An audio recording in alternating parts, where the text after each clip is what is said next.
Imagine morar em um pedaço de terra que não pertence a nenhum país, nenhuma bandeira ou lei, nenhum governo. Um lugar em que, teoricamente, qualquer pessoa poderia chegar, fincar um pedaço de pano num graveto e falar: pronto, agora isso aqui é o meu país. Parece piada, né? Mas lugares assim existem. Hoje, a gente vai passar por 8 fronteiras completamente bizarras para entender uma coisa simples. O Mapa Mundi é mais resultado de confusão do que de lógica. Começamos por Bir Tawil, o pedaço de terra que ninguém quer. A nossa viagem começa no meio do deserto, entre o Egito e o Sudão. Ali existe um lugar chamado Bir Tawil. E ele é especial por um motivo muito simples. Nenhum dos dois países quer reconhecer esse pedaço como seu. No fim do século XIX, quando britânicos e egípcios administravam a região, foram criadas duas fronteiras diferentes. Em 1899, uma linha política, bonitinha, reta. Em 1902, uma linha ajustada para tentar respeitar melhor as tribos locais. Só que essas duas linhas não batem. Se você aceita uma, ganha um pedaço de terra mais interessante, com costa no Mar Vermelho. Se aceita a outra, ganha Bir Tawil. Um triângulo seco, sem mar, sem cidade, sem nada de muito útil. Resultado: o Egito diz que vale uma linha, o Sudão diz que vale a outra. Cada um briga pelo território bom, e os dois fingem que Bir Tawil não existe. Como ninguém oficialmente reclama esse pedacinho, ele acaba virando o que a gente chama de terra de ninguém. Teve até gente que foi lá, fincou bandeira, inventou micronação e voltou para casa se declarando rei. Nenhum país leva isso a sério, óbvio. Mas o fato curioso permanece. Em pleno século XXI, existe um pedacinho do planeta que não pertence a país nenhum. E se tem lugar que ninguém quer, também tem lugar que duas nações dividem na maior educação. A ilha que muda de país a cada 6 meses, entre a França e a Espanha, num rio chamado Bidassoa, existe uma ilhinha minúscula que vive um dilema de identidade: a Ilha dos Faisões. Ela já foi palco de negociações importantes no passado, mas o mais curioso é o que acontece hoje. Essa ilha é francesa e espanhola, só que não ao mesmo tempo. Ou seja, 2 vezes por ano, a ilha muda de país. Por um acordo histórico, ficou decidido que, de fevereiro a julho, a ilha é administrada pela Espanha. De agosto a janeiro, ela passa para a França. Ou seja, 2 vezes por ano, a ilha muda de país. Não tem muro, não tem conflito, não tem drama. É só um documento dizendo: agora é sua, agora é minha. É quase como guarda compartilhada de um pedaço de terra. E essa é a primeira pista do vídeo. Fronteiras não são verdades naturais. São acordos. E muitos desses acordos foram tomados em mesas, por pessoas que nem sempre sabiam direito o que estavam fazendo. E isso fica bem claro quando a gente olha para lugares onde o mapa virou um verdadeiro quebra-cabeça. Barley, onde a fronteira passa no meio da sala. Imagina morar numa casa em que a sala é de um país e a cozinha é de outro. Ou trabalhar numa loja onde o balcão fica na Bélgica e o caixa na Holanda. Ou sentar numa mesa de restaurante com o pé num país e a cadeira no outro. Isso existe. E o nome desse lugar é Barley, uma pequena cidade dividida entre Bélgica e Holanda. Mas não é uma divisão simples, tipo, daqui para lá é um, daqui para cá é outro. Não. Ela é formada por dezenas de micropedaços de território, chamados enclaves. Tem pedacinho da Bélgica dentro da Holanda, pedacinho da Holanda dentro desses pedaços da Bélgica. É enclaves dentro de enclaves. Para você ter uma ideia, tem casa que tem 2 números, 2 endereços e até 2 campainhas, porque a fronteira passa bem no meio da porta. E como isso aconteceu? Lá atrás, na Idade Média, senhores feudais foram trocando pedaços de terra, fazendo acordos, casamentos, trocando favores.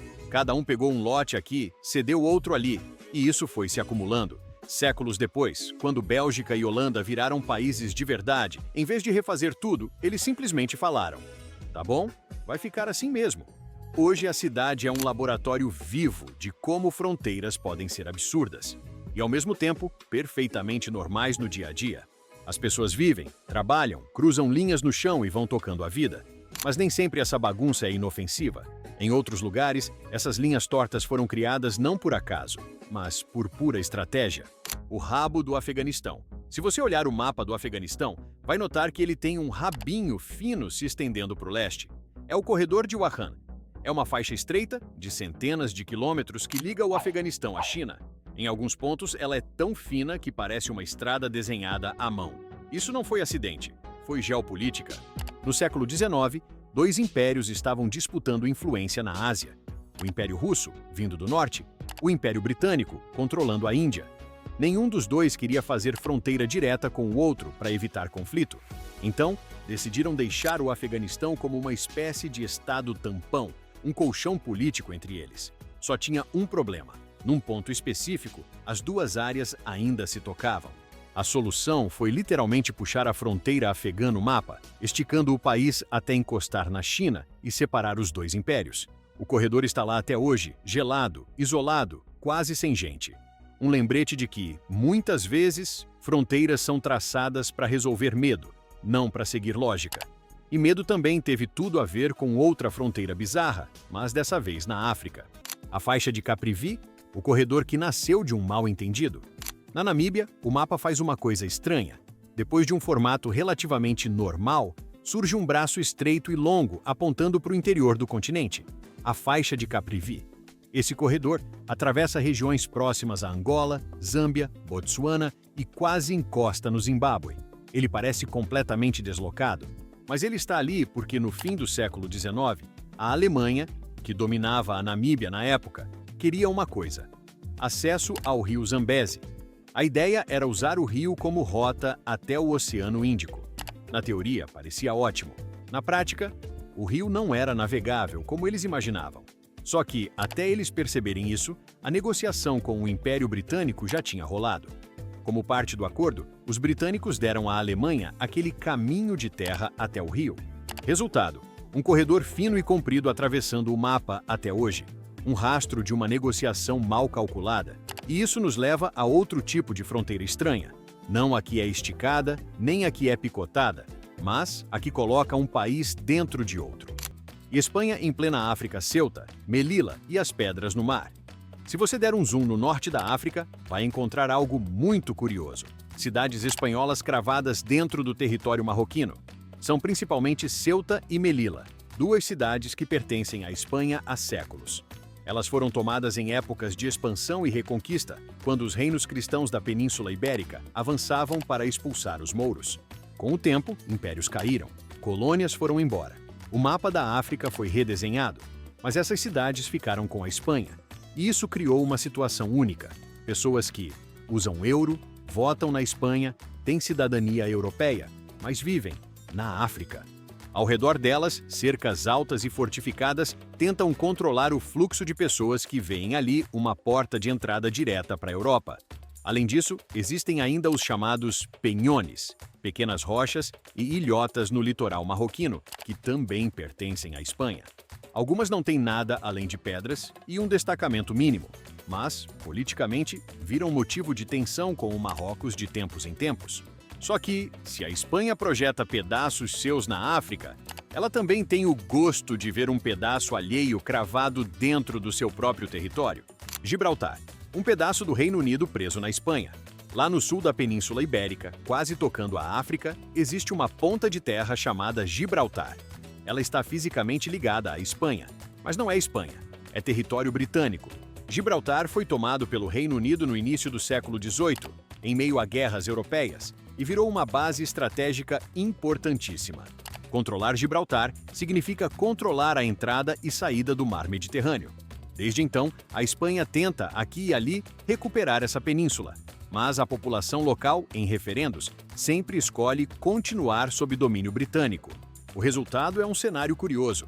Você tem placas em inglês ao lado de paisagens tipicamente espanholas, lojas com bandeira do Reino Unido, do lado de restaurantes com cara de sul da Espanha. E, para completar a ironia, do outro lado do mar, a própria Espanha mantém cidades em plena África. Antártida, o continente que todo mundo e ninguém tem. Lá no extremo sul do planeta, coberta de gelo, está a Antártida. Um continente enorme, praticamente desabitado, misterioso. E a grande pergunta é, de quem ele é? Durante o século XX, vários países apareceram com réguas e mapas na mão e falaram: esse pedaço aqui é meu, esse outro é meu, eu também tenho direito a isso aqui. Reino Unido, Chile, Argentina, França, Noruega, Austrália, Nova Zelândia. Cada um traçou um setor no gelo, alguns inclusive se sobrepondo. Mais tarde, Estados Unidos e União Soviética falaram algo como: olha, a gente reserva o direito de reivindicar alguma coisa aí no futuro. Estava caminhando para virar um quebra-cabeça geopolítico gigantesco, até que, em 1959, veio o Tratado da Antártida. Ele basicamente congelou tudo. Disse assim: ninguém mais pode fazer novas reivindicações. As antigas não vão ser nem oficialmente aceitas, nem oficialmente apagadas. A Antártida vai ser usada só para pesquisa científica e fins pacíficos. Na prática, é como se o mundo tivesse combinado. Ok, vamos fingir que isso aqui é de todo mundo. E de ninguém ao mesmo tempo. E, dentro desse arranjo, ainda sobra uma área enorme, a terra de Marie Byrd, que nenhum país especificou como própria. Ou seja, bem no fim do mundo, existe o maior pedaço de terra sem dono oficial do planeta. E aí eu te pergunto, de todas essas fronteiras bizarras, qual foi a que mais bagunçou a sua cabeça? Conta aí nos comentários. Quem sabe na próxima, a gente não volta para explorar outras linhas estranhas que os humanos resolveram riscar no planeta.